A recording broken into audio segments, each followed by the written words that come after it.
વર્ષની પ્રથમ રાષ્ટ્રીય લોક અદાલતમાં 16,463 કેસોનો નિકાલ, 22.33 કરોડનું સમાધાન. નાલસા અને ગુજરાત રાજ્ય કાનૂની સેવા સત્તા મંડળના માર્ગદર્શન હેઠળ શનિવારે ભરૂચ જિલ્લામાં વર્ષ 2026ની પ્રથમ રાષ્ટ્રીય લોક અદાલતનું આયોજન કરવામાં આવ્યું હતું. મુખ્ય જિલ્લા ન્યાયાધીશ આર.કે. દેસાઈના હસ્તે દીપ પ્રાગટ્ય કરી આ લોક અદાલતને ખુલ્લી મૂકવામાં આવી હતી, જેમાં ન્યાયાધીશો, વકીલો અને પક્ષકારો મોટી સંખ્યામાં ઉપસ્થિત રહ્યા હતા.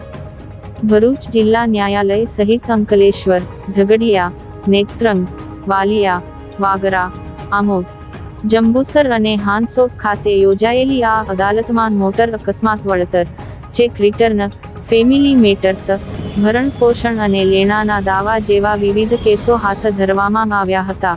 પક્ષકારો વચ્ચે થયેલા સુખદ સમાધાનને પગલે વર્ષો જૂની તકરારોનો કાયમી નિકાલ આવ્યો હતો.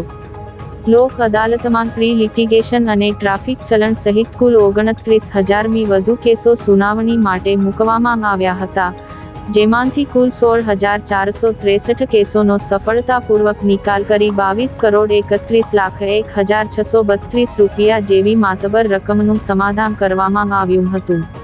આ આયોજનને સફળ બનાવવા બદલ જિલ્લા કાનૂની સેવા સત્તા મંડળના ચેરમેન આર.કે. દેસાઈ અને સચિવે તમામ ન્યાયાધીશો, વકીલો, પેરા લીગલ વોલેન્ટિયર્સ અને કર્મચારીઓનો આભાર વ્યક્ત કર્યો હતો.